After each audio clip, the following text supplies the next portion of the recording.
Hello, I'm Jonathan Clark, and in this video I'm going to discuss my embedded multi-sensor. This is a project that I've been working on for a little bit over a year, and it's a project that I just recently finished, and I'd like to demonstrate this. The device's initial operation is actually very simple. To turn it on, flip the on-off switch. Once the device is on, the display comes on, the green LED turns on, indicating correct operation. You may have noticed that as soon as the device turned on, the red LED came on. That indicates that it didn't detect a device attached to port 0. That is sort of an error condition, but it's not a real big problem. All it means is that the device acknowledges that there's no other thing attached to it. The current sensor that it's hooked up to is the infrared sensor. The infrared sensor isn't detecting a lot of light right now. The infrared sensor is the default sensor when the device is turned on. Other features can be accessed to on this device. For example, turning on an LED. If I want to turn on a white LED, all I would need to do is press the button 1 and then enter. The white LED comes on. To turn it off, I do the same thing. This device does have 2 LEDs, and I can control each of them individually. As I said before, it also has 2 other LEDs, a red and an ultraviolet. In order to control these, other codes are needed. In order to control each sensor on the device, the user needs to only enter a few keys on the keypad. For example, if I want to control the CDS cell, the light sensor, I need to press a 5 and then an enter. The display indicated that there is a CDS switch, that the sensor is now selected to the CDS cell. Covering the CDS cell will decrease the values, uncovering it will increase them. Pointing the device at light, like the kitchen light over there, will also increase the values on the device. The temperature sensor can be accessed by pressing 7 and then enter. Right now it's indicating that it is 66.8 degrees in the room. The decimal point is not appearing on this screen just yet. It's still a little bit of a software problem I'm working on. But anybody can figure out that it's not 668 degrees in the room.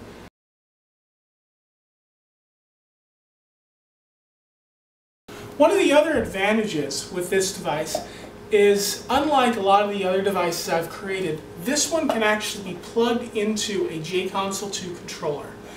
Many of you may have seen the JConsole 2 video that I created a little while ago. That was a project, a video game system, that was created mostly so that I could understand the process of communication throughout a system. Now that I have that process down, the JConsole 2 controller can be used for any device that I create.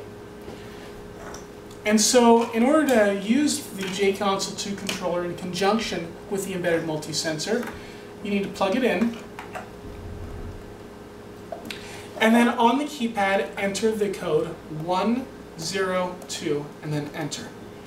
You'll notice that the light flashed on the JConsole 2 controller. That indicates that a controller was detected, basically this device went out and asked the controller what it is. The controller responded indicating what it was, and this device has the driver coded into it to understand how to talk to this device. Now that it's all hooked up, I can actually use this to control this. I can actually use my JConsole 2 controller to control my embedded multi-sensor by pressing various buttons. So if I was to press these, I can turn on the lights, turn on the LEDs. I can turn on the red LED. I can also turn on the ultraviolet LED, which isn't working very well due to a hardware problem. I can switch to various sensors, the temperature sensor, for example, the infrared sensor, the CDS sensor, as well as the audio sensor. I can switch to any of these devices with a JConsole 2 controller. The driver for it has been programmed into this device.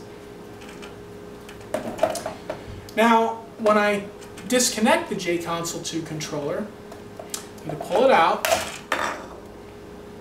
and then what I need to do is enter the code 102 on the keypad.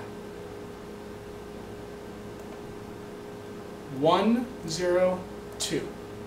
Enter. Now what that did is that essentially disconnected the controller driver. It'll make the device run a little bit faster. It'll also be a foolproof way of keeping it from locking up. I really don't believe that it would because of the way the code is written. But you never know. Now if I was to ask it to check the port again, 102, that code actually tells it, go out and check your serial port and see what's on there. It said no device, no D, meaning no device is attached. And it's also interesting that on boot up, this device does detect JConsole 2 controllers. When I plug my controller in and I turn the system on, you'll notice that the green light flashed here and it detected it on port 0. You'll also notice that if I disconnect the controller and I turn it on, the red light comes on, indicating that it didn't detect anything attached to that port.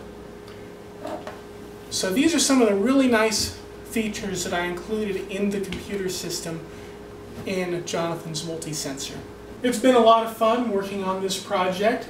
I've learned a lot about serial communication. I've learned a lot about sensors, about using and calibrating sensors, about voltage dividers.